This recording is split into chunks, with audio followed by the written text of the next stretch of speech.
شروع اللہ کے بابرکت نام سے جو بڑا مہربان نہایت رحم کرنے والا ہے۔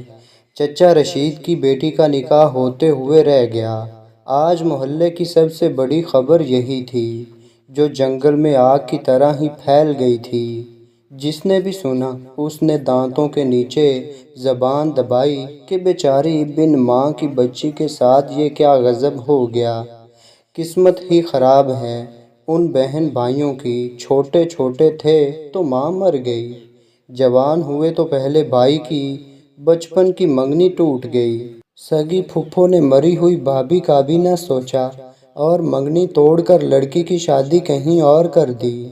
اور جب اللہ اللہ کر کے اس بیچاری کا رشتہ ملا اور شادی ہونے جا رہی تھی تو نکاح والے دن لڑکے والوں سے جھگڑا ہو گیا اور وہ بغیر نکاح کے لوٹ گئے۔ چچا رشید کا بی پی ہائی ہو گیا، ان کو گاڑی میں ڈال کر اسپتال لے گئے اور پیچھے رہ گئی سویرا اور اس کی چھوٹی بہن کرن، پورے محلے کی عورتوں کی بیکار باتیں سننے کے لیے۔ جب 2 گھنٹے بیت گئے، چچا رشید کی واپسی نہ ہوئی تو ایک ایک کر کے سب عورتوں بھی اپنے گھر کی طرف چل پڑی تھیں۔ مغرب ہونے کو تھی، گھر جا کر کچن بھی دیکھنے تھے۔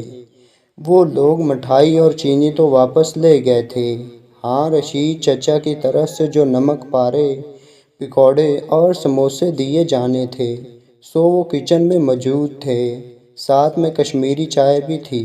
اور ایسے حالات میں جب گھر والوں کو اپنا ہوش نہ رہا، محلے کی عورتیں اور بچوں کی تو جیسے عید ہی ہو گئی۔ غیر تو پھر غیر تھے، اپنے رشتہ دار بھی کچھ کم نہ تھے۔ جس کے جو ہاتھ آیا شاپر بھر کر اپنے بچوں کو دے دیا، یہاں پڑا پڑا سب خراب ہی ہونا ہے۔ رشید بھائی کے پیسے لگے ہیں، مفت میں تھوڑی آیا ہے یہ سارا سامان۔ کچھ عورتوں کو گلہ تھا کہ وہ کمینے لوگ چلو چینی لے جاتے مگر مٹھائی تو چھوڑ جاتے۔ ان کے ہاں رسم تھی کہ نکاح پر لڑکے والے چینی کی 2 بوریاں لاتے ہیں جو نکاح کے بعد سب کو دی جاتی ہیں۔ سب سویرا بیچاری کو بن ماں کی بچی کہہ کر کچھ نہ کچھ سمجھا کر بتا کر چلے گئے۔ تب وہ اپنی چھوٹی بہن کے گلے لگ کر خوب روئی، یوں لگ رہا تھا جیسے برسوں پہلے نہیں بلکہ ابھی ابھی اس کی ماں کا جنازہ گھر سے نکلا ہو۔ سب سے آخر میں ہماری تائی اٹھ کر آئی تھیں، مجھ سے تو اس بچی کا رونا نہیں دیکھا گیا اس لیے گھر آ گئی، ورنہ یہی سوچا تھا کہ رشید بھائی کے گھر آنے تک وہاں ہی رہوں گی، مگر مغرب کا وقت اور اوپر سے اس کا رونا، مجھے لگا کہ دل گھبرا رہا ہے بی پی نہ ہائی ہو جائے، اس لیے گھر چلی آئی، میں نماز پڑھ لوں پھر تم میرے ساتھ چلنا عمار۔ انہوں نے مجھے دیکھتے ہوئے کہا، ٹھیک ہے تائی امی، میں بھی نماز پڑھ لوں پھر چلتے ہیں۔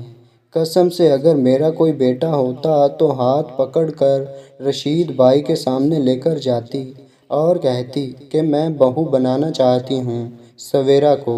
یہ ارشاد اس لیے فرمایا گیا کہ ان کا کوئی بیٹا ہی نہیں تھا۔ ہاں دل ضرور نرم تھا ان کا میری طرح۔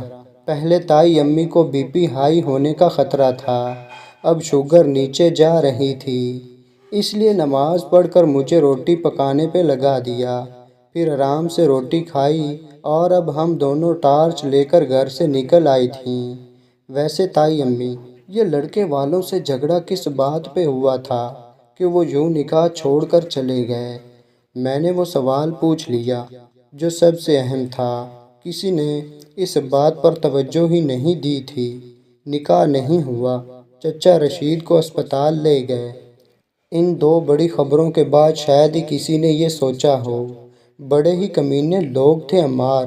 وہ عثمان سویرا کا بھائی نے کہا کہ جو سونا ڈال رہے ہیں وہ لکھ بھی دیں، اور 2 لاکھ روپے پہلے سے طے تھا کہ لکھ کر دیں گے، مگر سونے کے نام پہ وہ بگڑ گئے، جبکہ سب نے کہا کہ سونا لڑکی کا ہی ہوتا ہے، آپ اسے دے رہے ہیں تو لکھ کر دینے میں کیا مسئلہ ہے۔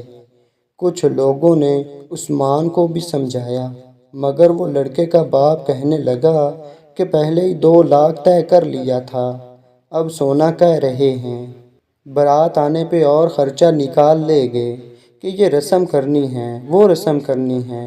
اب کہ رشید بھائی نے بھی کہا کہ یہ رسم رواج تو دنیا کے ساتھ ہیں بھائی، اور اس پر وہ فرمانے لگے کہ تو کیا پہلی شادی کا سارا خرچہ ہماری جیب سے ہی نکالنا ہے؟ رشید صاحب یوں لگ رہا ہے کہ جیسے بیاہ نہیں کر رہے ہو بلکہ فروخت کر رہے۔ سب نے آگ پہ تیل میں ڈالا، یوں وہ لوگ چلے گئے۔ سامنے والی گلی میں چچا رشید کا گھر تھا، اور گلی میں محلے کی عورتیں کچھ آ رہی تھیں کچھ جا رہی تھیں۔ ہم دونوں بھی آنے والی عورتوں میں شامل ہو کر گھر میں داخل ہوئیں۔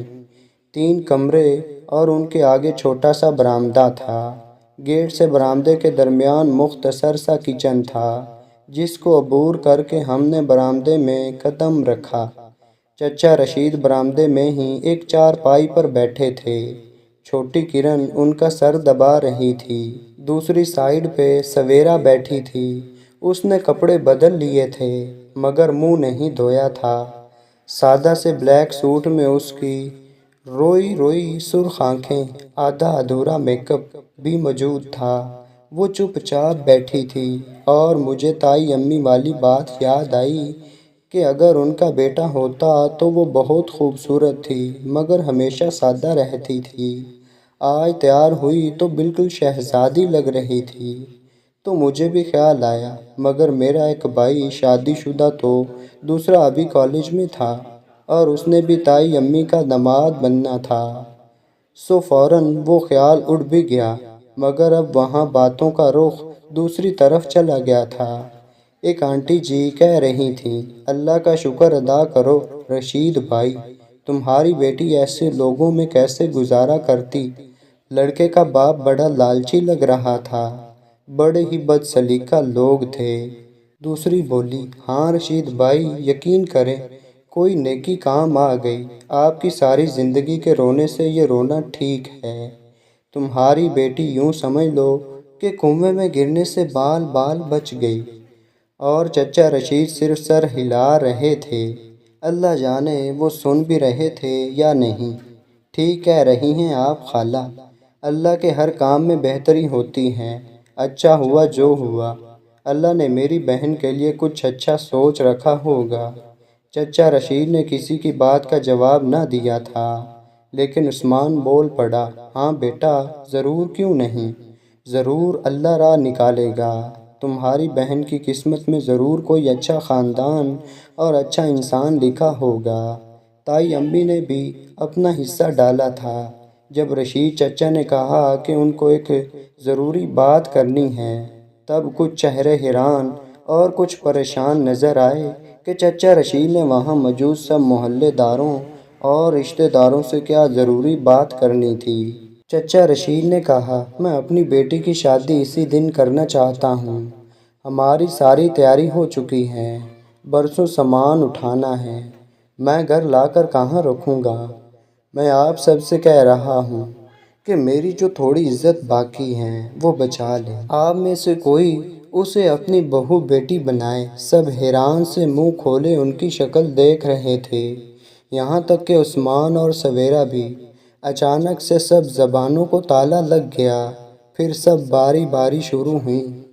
میرے تو دونوں چھوٹے ہیں، میرے عمار کی بات پکی ہو چکی ہے، میرا پڑ رہا ہے، کسی کا بے روزگار تھا تو کسی کا منگنی شدہ۔ اس منٹ میں گھر خالی ہو گیا۔ کچھ دیر پہلے کیسی کیسی باتیں کر رہی تھی، اب وہاں صرف ہم دونوں ہی تھیں، اور شاید اس لیے تھیں کہ اور تائی امی کا کوئی بیٹا نہ تھا۔ تائی امی نے افسوس سے کہا، کاش میرا بیٹا ہوتا تو قسم سے تم کو یوں یہ سب نہ کہنا پڑتا۔ اور چچا نم آنکھوں سے مسکرائے، یہ تو ان سب کو اٹھانے کے لیے میں نے کہا تھا۔ ان کی باتوں سے سر میں درد ہونے لگا تھا۔ سویرا آنکھوں میں آنسو لیے اندر کمرے میں چلی گئی، اور اس کے پیچھے کرن بھی۔ میں نے تائی امی کو اٹھنے کا اشارہ کیا تو وہ میرا ہاتھ تھام کر کھڑی ہوئیں، مگر چند قدم چل کر پھر رک گئیں اور میرا ہاتھ چھوڑ کر دوبارہ رشید چچا کے پاس جا کر بولی، رشید بھائی، میں گھر جا کر امارہ کے باپ سے بات کروں گی۔ ہمارا کاشف 3-4 سال چھوٹا ہوگا تمہاری سویرا سے، مگر کوئی بات نہیں، اگر عمران مان گیا تو کاشف بھی مان جائے گا۔ چچا ہنس پڑے، کیوں پگلی ہو رہی ہو یاسمین بہن؟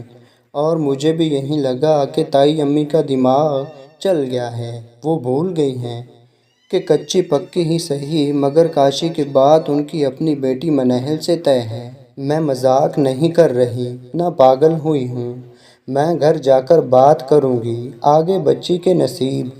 رات 10 بجے گھر میں داخل ہوئے تو میں نے فوراً کمرے کی راہ لی، کیونکہ صبح کالج جانا تھا۔ ہاں، تائی امی نے ضرور ابا کے کمرے کا رخ کیا تھا۔ میں حیران تھی، کمرے میں آ کر ایک نظر بے خبر سوئی مناہل کو دیکھا۔ مجھے یقین تھا کہ ابا امی کی بھی نہیں مانیں گے، پھر بھی خوف آیا تو بے اختیار زبان سے نکلا، اللہ ان دونوں کی خوشیاں قائم رکھنا۔